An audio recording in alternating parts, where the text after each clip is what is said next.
अनेक साधक श्री निसर्गदत्त महाराज जी से प्रश्न पूछने आते थे। एक साधक ने पूछा कि महाराज जी, मैं अपने आप की खोज का प्रयत्न कैसे करूं? महाराज जी कहते हैं, जो कुछ भी होता है तुम्हें होता है। जो कुछ भी तुम करते हो उसका कर्ता तुम में होता है। व्यक्ति के रूप में तुम जो कुछ भी हो उसके आधार को, उसके अधिष्ठान को खोजो। प्रश्नकर्ता पूछते हैं, मैं व्यक्ति के अतिरिक्त और क्या हो सकता हूं महाराज?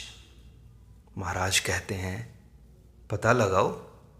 यदि मैं तुम्हें यह बता भी दूं कि तुम साक्षी हो, मौन प्रेक्षक हो, तो इसका तब तक तुम्हारे लिए कोई भी अर्थ न होगा जब तक कि तुम अपनी सत्ता के मार्ग को स्वयं न उपलब्ध कर लो।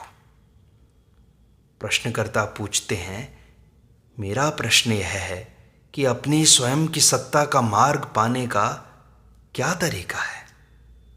महाराज जी कहते हैं, मैं कौन हूं? इस प्रश्न के अतिरिक्त अन्य सारे प्रश्नों को छोड़ दो। तुम हो, यह एकमात्र तथ्य है जिसके प्रति तुम बिल्कुल सुनिश्चित हो। मैं हूं, यह असंदिग्ध तथ्य है, इसमें कोई संदेह नहीं है। मैं यह हूं, यह असंदिग्ध नहीं है, इसमें तो संदेह है। तुम वस्तुतः क्या हो, इसे जानने के लिए संघर्ष करो, देखो, जानो। प्रश्नकर्ता पूछते हैं, पिछले 60 वर्षों से मैं और कुछ नहीं कर रहा हूं। महाराज जी कहते हैं, श्रम करने में क्या बुराई है? परिणाम की आशा क्यों करते हो? श्रम ही तुम्हारा वास्तविक स्वरूप है। प्रश्नकर्ता कहते हैं, श्रम पीड़ाप्रद होता है महाराज जी। महाराज जी कहते हैं, यह इसलिए क्योंकि तुम परिणाम की कामना करते हो। कुछ पाने की कामना किए बिना संघर्ष करो, लालसा रहित होकर संघर्ष करो। प्रश्नकर्ता पूछते हैं कि ईश्वर ने मुझे ऐसा बनाया क्यों है महाराज जी? महाराज जी कहते हैं, तुम किस ईश्वर के बारे में कह रहे हो? ईश्वर क्या है? क्या यह वही प्रकाश नहीं है जिसके द्वारा तुम प्रश्न पूछ रहे हो? मैं हूं, स्वयं ईश्वर ही तो है। खोज स्वयं ईश्वर है। खोज में तुम्हें स्पष्ट हो जाता है कि तुम न तो देह हो न मन, और तुम में जो आत्म प्रेम है वह उसी आत्म तत्व से प्रेम है जो कि प्रत्येक में स्थित है। दोनों एक ही वस्तु है। तुम में स्थित चेतना और मुझ में स्थित चेतना प्रतीति की तरह दो और वस्तुतः एक है। इस एकत्व को खोज लो, यह प्रेम है। प्रश्नकर्ता पूछते हैं, उस प्रेम को मैं कैसे जानूं? महाराज जी उत्तर देते हैं कि अभी तुम्हें किससे प्रेम है? स्पष्ट है, मैं हूं से। अपना हृदय और मन इसमें लगा दो, अन्य कुछ मत सोचो। जब यह सहज स्वाभाविक हो जाता है तो सर्वोच्च अवस्था है। इसमें स्वयं प्रेम ही प्रिय और प्रेमास्पद होता है। प्रश्नकर्ता पूछते हैं, प्रत्येक मनुष्य जीना चाहता है, क्या यह आत्मा प्रेम नहीं है? महाराज जी कहते हैं, इच्छा मात्र का मूल कारण आत्मा है। प्रश्न बस सम्यक इच्छा को परखने का है।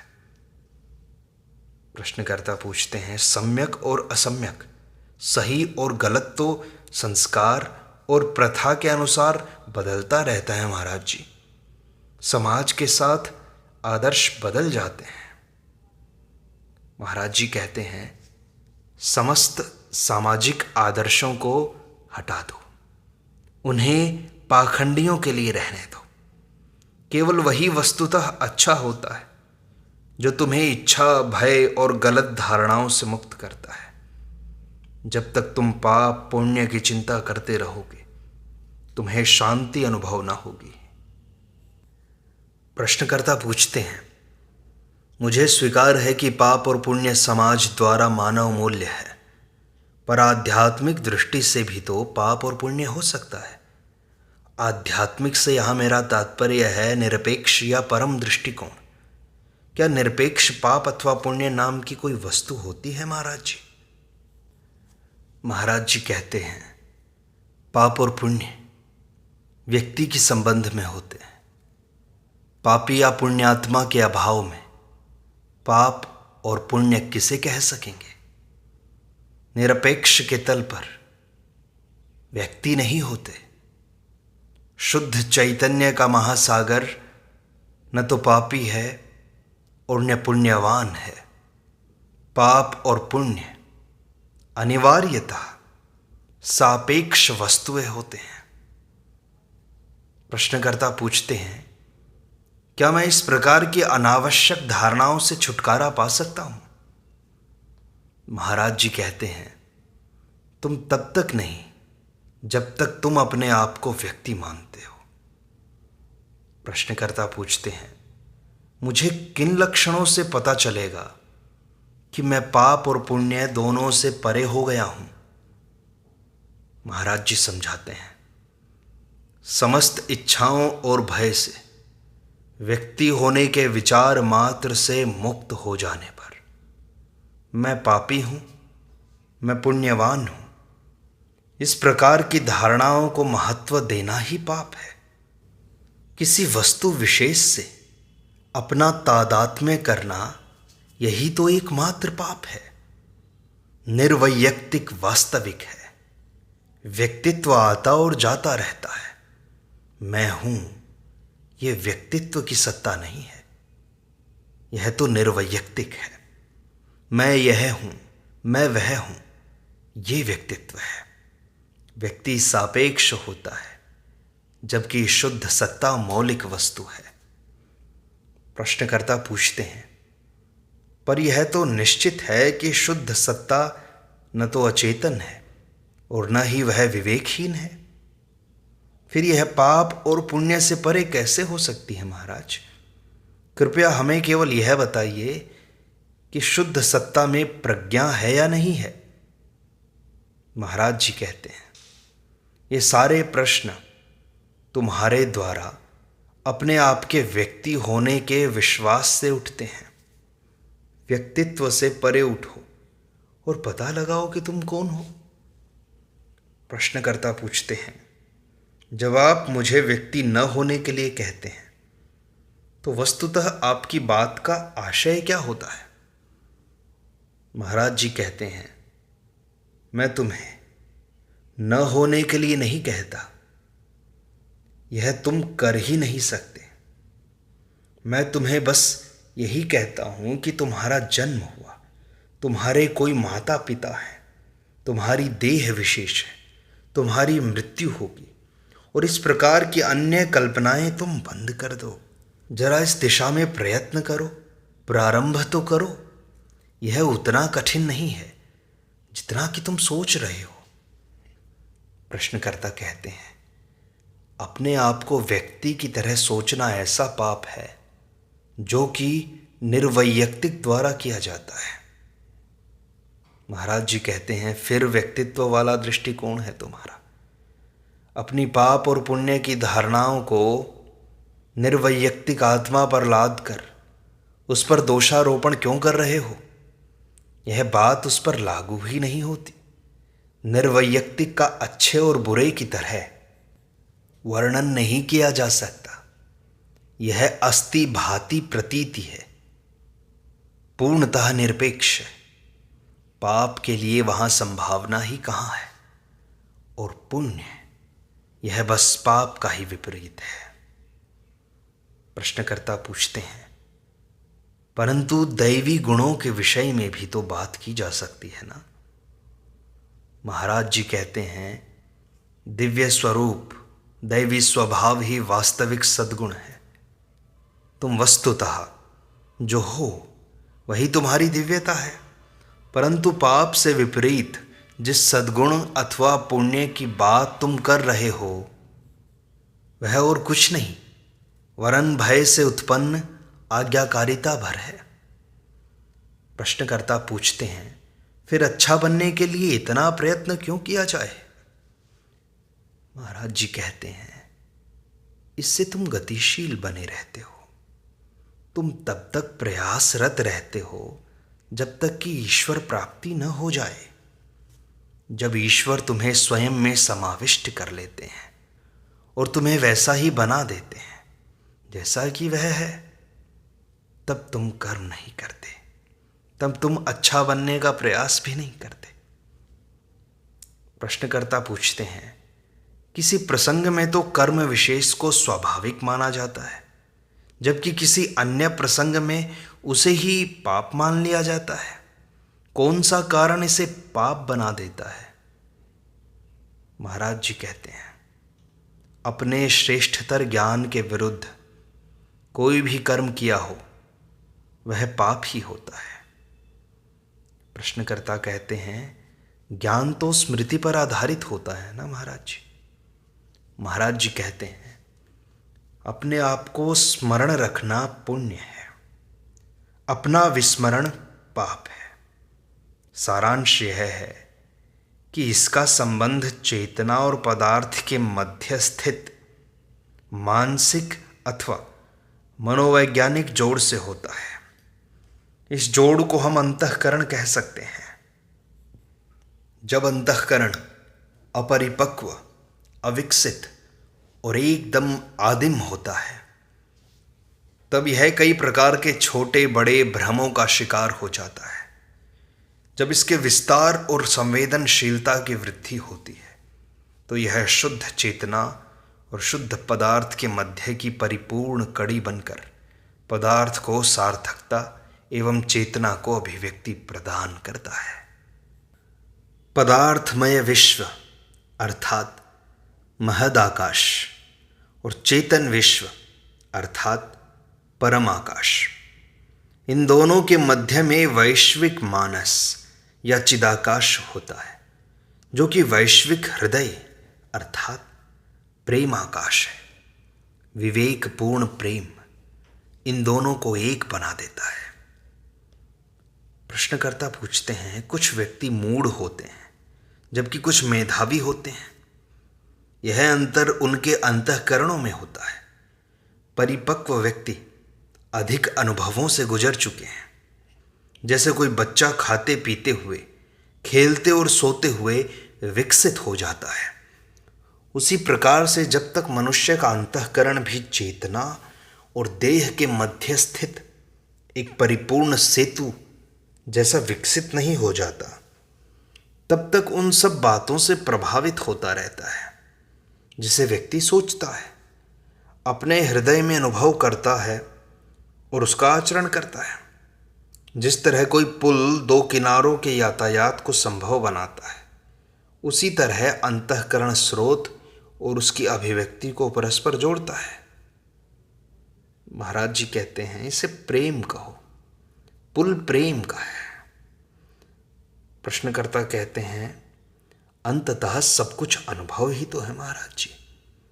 हम जो कुछ भी सोचते हैं, अपने हृदय में जिसकी भी संवेदना होती है, जो कुछ भी करते हैं, सभी बस अनुभव ही तो होता है। इसके आधार में अनुभव करता है। अतः हम जो कुछ भी जानते हैं वह इन दो तक ही सीमित होता है, अनुभवकर्ता और अनुभव। परंतु वस्तुतः दोनों एक ही है। अनुभवकर्ता स्वयं ही अनुभव भी होता है, फिर भी अनुभवकर्ता अनुभव को अपने से बाहर मान लेता है। इसी प्रकार चेतना और देह एक होने पर भी उनकी प्रतीति दो की तरह होती है। महाराज जी कहते हैं, चेतना के लिए दूसरे का अस्तित्व नहीं होता है। प्रश्नकर्ता पूछते हैं, तो फिर दूसरा किसके समक्ष प्रतीत होता है महाराज जी? मुझे लगता है कि द्वैत अंतःकरण की अपूर्णता से अनुप्रेरित एक भ्रम मात्र है। जब अंतःकरण परिपूर्ण हो जाता है तब द्वैत नहीं देखा जाता। महाराज जी कहते हैं, तुमने बिल्कुल ठीक कहा। प्रश्नकर्ता कहते हैं, पर मुझे अपना अत्यंत सरल सा प्रश्न दोहराना होगा कि महाराज जी, वह कौन सी सत्ता है जो पाप और पुण्य में विभेद करती है? महाराज जी कहते हैं, वह जिसकी देह है, देह के माध्यम से पाप करता है। वह जिसका मन है, मन के माध्यम से पाप करता है। प्रश्नकर्ता कहते हैं, परंतु महाराज जी, पाप करने के लिए केवल देह और मन पर आधिपत्य ही तो पर्याप्त कारण नहीं हो सकता है। इसके मूल में कोई तीसरा कारक तो होना आवश्यक है।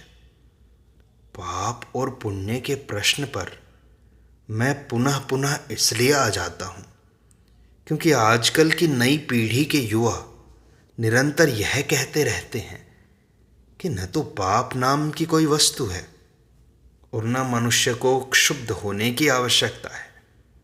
उसे समय समय पर उठने वाली अपनी इच्छाओं को तुरंत ही पूर्ण कर लेना चाहिए। वे लोग न तो परंपरा को स्वीकार करते हैं और न किसी भी प्रकार के बड़प्पन के अधिकार को। उन्हें केवल ठोस और सत्यतापूर्ण विचार के द्वारा ही प्रभावित किया जा सकता है। यदि वे कुछ विशिष्ट कार्यों से दूर रहते हैं तो ऐसा इसलिए नहीं होता कि उनकी नैतिकता में निष्ठा है, वरन इसलिए कि उन्हें पुलिस का भय होता है।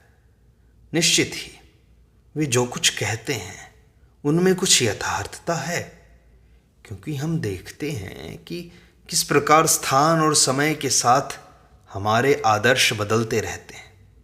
उदाहरण के लिए, आधुनिक समय में युद्ध में हत्याएं करना सत्कार्य है और उसे गौरवान्वित किया जाता है, और संभव है कि आने वाली शताब्दी में उसे भयावह अपराध माना जाए, ऐसा भी हो सकता है। महाराज जी कहते हैं, जो धरती के साथ चलता है उसे दिन और रात का अनुभव अवश्य ही होगा।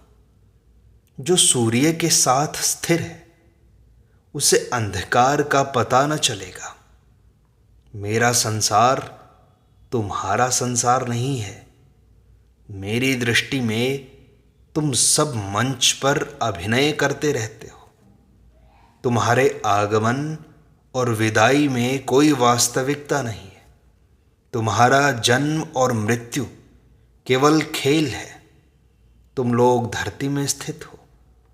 जैसे धरती चलती है और दिन रात का अनुभव होता है, वो तो होगा ही, लेकिन जब तुम सूर्य के साथ स्थिर हो जाओगे, सूर्य अर्थात उस आत्मा के प्रकाश में स्थित हो जाओगे, तो दिन और रात का अनुभव नहीं होगा, केवल प्रकाश ही प्रकाश रहेगा। और तुम्हारी सारी समस्याएं बिल्कुल ही अवास्तविक हैं, क्योंकि तुम जैसे अभिनय करते हो, जैसे अभिनयकर्ता का अभिनय केवल अभिनय मात्र है, रंगमंच के लिए ही है, वास्तविक जीवन से संबंध नहीं होता। इसी तरह तुम्हारी भी सारी समस्याएं बिल्कुल वास्तविक नहीं हैं। प्रश्नकर्ता कहते हैं, संभव है कि हमें निद्रा में चलते रहने का रोग हो या हम बुरे स्वप्नों से पीड़ित लोग हों। क्या ऐसा कुछ नहीं है महाराज जी जो आप हमारे लिए कर सकें? आप हमारी निद्रा को दूर भगा सकें, आप हमें जगा सकें, आप हमारे इन बुरे सपनों को दूर कर सकें, आप हमें यह बतला सकें कि हम अभिनय कर रहे हैं और कैसे उस अभिनय को वास्तविक जीवन से हम दूर ले जा सकें, अलग अलग करके देख सकें।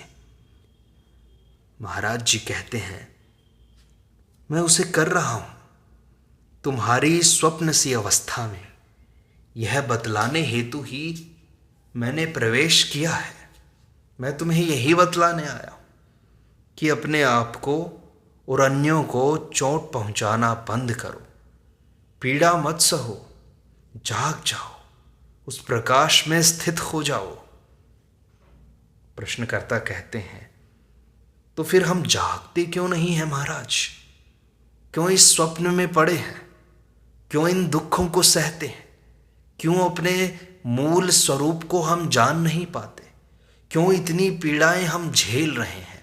पीड़ाएं झेलते झेलते भी हमको इतने वर्ष बीत गए, फिर भी हमें जागने की आशा क्यों उत्पन्न नहीं होती? और आशा उत्पन्न होती भी है तो वो धीरे धीरे दबती चली जाती है। हम ऐसा क्या करें कि हम जाग जाएं, हम जाग जाएं महाराज। महाराज जी कहते हैं तुम अवश्य जागोगे, मैं असफल नहीं होऊंगा, पर इसमें कुछ समय लग सकता है। जब तुम अपने स्वयं पर, अपने प्रश्न पर, स्वयं के व्यक्तित्व पर, अपने स्वप्न पर प्रश्न उठाना आरंभ करोगे, जागरण दूर न रहेगा।